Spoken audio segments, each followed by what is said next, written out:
when we started off this broadcast, we of course spoke about how close this election was, but it's getting to be even closer than that. Just 20 minutes ago, when you got us those numbers, it appeared that the Congress was leading in about 3 out of the 4 states, but now the picture has completely changed.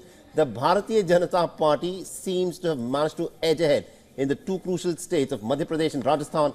In Chhattisgarh, it is trailing marginally, but in Telangana, it is the Congress which seems to have a clear lead. And this is nothing short of, as what Mr. Upadhyay was describing, is probably a T20 cricketing contest where you never know as to which team is winning because either of the teams has managed to push its nose ahead. But at this moment, what we can confirm to our viewers is that it is the postal ballots that have all been counted. We will, of course, see the numbers shaping up and firming up by about 11, 12 o'clock, and by 1 o'clock we'll of course have a much more clearer picture. But Molly, if I can again bring you in on these numbers, you know, this is a crucial cliffhanger of an election.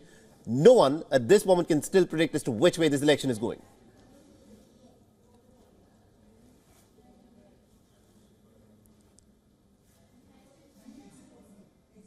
All right, we'll try and get my colleague Molly back up in just a bit. But Mr. Upadhyay, you know, let me take that question to you. This is an election that no one can yet predict. We are 1 hour into the counting, but no one at this moment knows as to which way this wind is turning. You know, IPL is a couple of months away. It seems it has already started. IPL has started. You know, the political parties are doing it across the board. And I mean, it's a seesaw battle.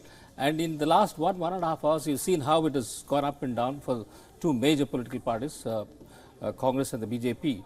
And it's crucial for BJP from the Lok Sabha point of view to retain at least one of the 2 big states, that's Madhya Pradesh or Rajasthan. And the fact that they're still in the lead shows that there is some hope. But I think the Congress is on the resurgence, basically because of the Telangana, how well they're doing, and the kind of fight they're giving in both the states. And in case they're able to win, all these 3 or 4 states, I mean, the scenario can change from here to May 2024. You know, the Congress, a lot of people, insiders would have said that they would have been happy if they had won 2 of the 4 states today. They were happy that they were going to win in Chhattisgarh. They would have been delighted that they are resurgent in Telangana. But what appears to be coming up in terms of the initial leads and trends is the fact that Congress party is giving a pretty tight fight, both in Madhya Pradesh, where it appeared to be leading for a brief period of time, and also in Rajasthan. Remember, because these are still very early numbers, and the Congress can, of course, inch closer to the Bharatiya Janata Party. And in Rajasthan, a lot of pollsters are, in fact, predicting that both parties may end up in the 90s and may not get in their own individual majorities, which would, of course, bring in the most important people in Indian politics. The independence and horse trading is going to be the name of the season. Yeah, that's what I've been saying all along, that smaller parties like Rashtriya Loktantrik Party, RLP, Rashtriya Adivasi Party, there are a number of smaller parties, BSP, CPM. So any party which has 1 or 2 MLAs, they will be wooed like anything. Right. And of course, besides independents who have been the rebels from either Congress or the BJP. So that's fun. But secondly, if you see from BJP's perspective, BJP will say that last time they had lost all these elections, right, and still managed to win the parliament elections. Almost all seats in parliament elections, except one in Madhya Pradesh, all seats in all these states. But another thing I want to point out, BJP will say that last time they won just 1 seat in Telangana, right, and this time they are winning 6. So they have multiplied their performance by 6. But in the previous election, you know, before that, the BJP had won 5 seats in Telangana and they were reduced from 5 to 1. And now anything that they gain is, of course, got to be looked at in that context. But Mr. Upadhyay, you know, this is an interesting bit of how the Indian voter, in fact, behaves. We need to talk about something interesting that the Bharatiya Janata Party also talks about. They say double engine ki sarkar. You know, electors in the center, electors in the state, we will deliver development for you, the likes of which the other opposition parties can't. Do you think that people are actually reading into this slogan of double engine sarkar of the government, where the voter has a mind of his own? The politicians may say whatever they want, they may make whatever promises they want, but this double engine sarkar slogan, do you think this is something that works or it has no relevance? I think the shine of double engine sarkar slogan is going down a little bit, because in the last, let's say 2014 to 23, under Mr. Modi, BJP has lost 10 assemblies, assemblies. So that's a, not an insignificant number. And I think the double engine Sarkar was stressed upon during the Karnataka polls. Mr. Modi went out of the way to come there for 33 times in 6 months. But still he couldn't change things. And in fact, it got worse as the campaign went on. And nobody expected Congress to come up to 135 and BJP to be relegated to 66 seats. Because I think there was no inkling of how all this, benefit schemes were working. Because nobody knew how it was going, because it's the first time that in Karnataka that is being tried out. Right. And I think the Congress came up with the right kind of bhagyas, what are called as bhagyas. So that clicked in a very, very big way. And the second part of it is the fact that they removed Yediyurappa in the middle of his tenure. I think a lot of Lingaites went away from BJP, which gave handsome mandate to Congress. We'll talk about that, Mr. Upadhyay. I think my colleague Molly Gambhir is with us, back with more data that is emerging. Over to you, Molly. Tell us what the numbers look like. Well, as we continue to get our viewers up to speed with the latest minute-by-minute developments as far as the race to power here in India is concerned, remember, this is a state assembly election, and these 4 states, the mood on the ground in these 4 states, whether or not it will actually have a direct bearing as far as the 2024 general election is concerned, remains to be seen. Remember, just less than 6 months to go, and which is why these elections have been called a semi-final, a dress rehearsal, a litmus test, if you may. Let's just now take a look at the way these states have actually yielded the results in the last election and how the resultant Lok Sabha election just months after that looked like. Let's take you state by state. Let's just look at the way things panned out for these states. As you can see, Rajasthan, Madhya Pradesh and Chhattisgarh. Very interesting how we've been telling you that these states, Chhattisgarh, Rajasthan and Madhya Pradesh, these 3 states alone accounting for 65 of the 543 seats in the Lok Sabha. The general election, remember, is due in less than 6 months from now.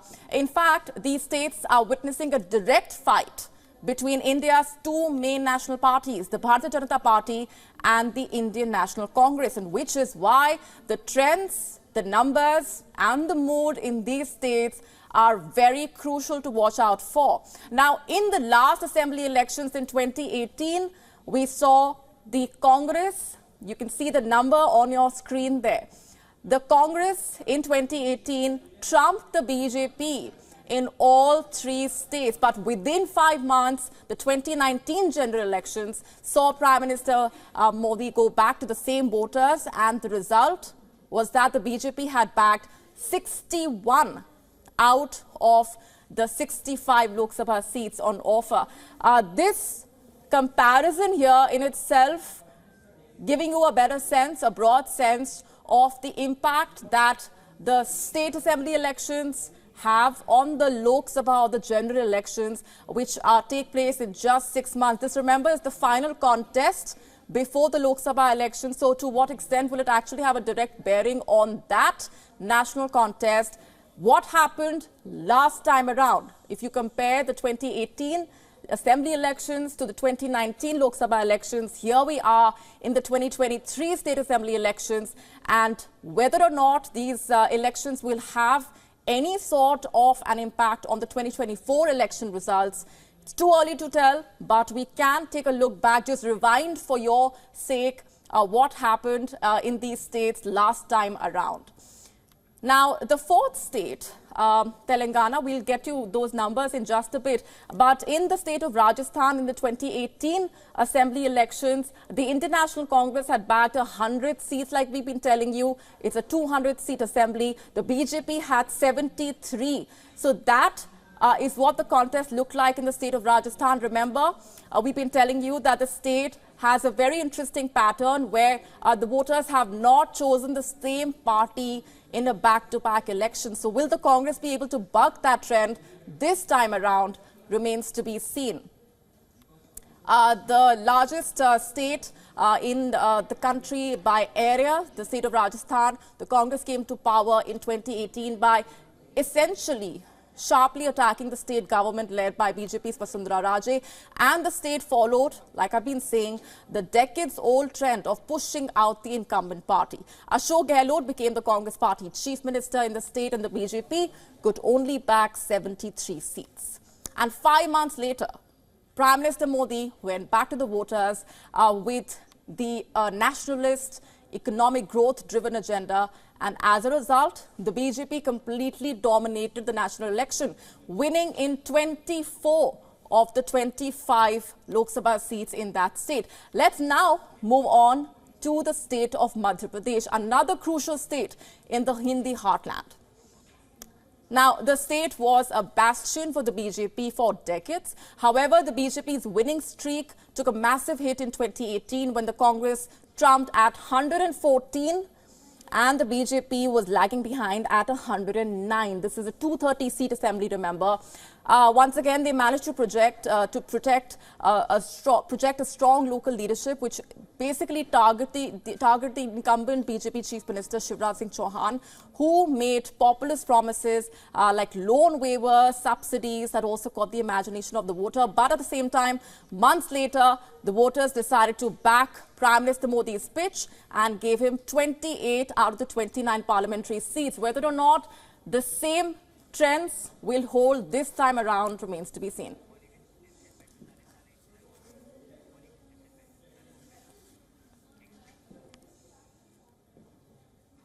These, of course, are the numbers. Thank you very much indeed, Molly Gambhir, for getting us all the trends and also putting these numbers in context. At this moment, as we see, these are the latest numbers. In Madhya Pradesh, you have the Bharatiya Janata Party leading with 109 to Congress's 88.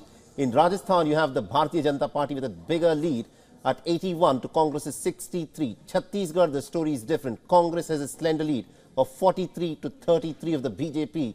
And in Telangana, this, of course, is the state that has put out a very interesting trend. The Congress is at 67, while the BRS is at 39, while the BJP is at 6, AIMIM at 4. These are what the numbers look like at this moment.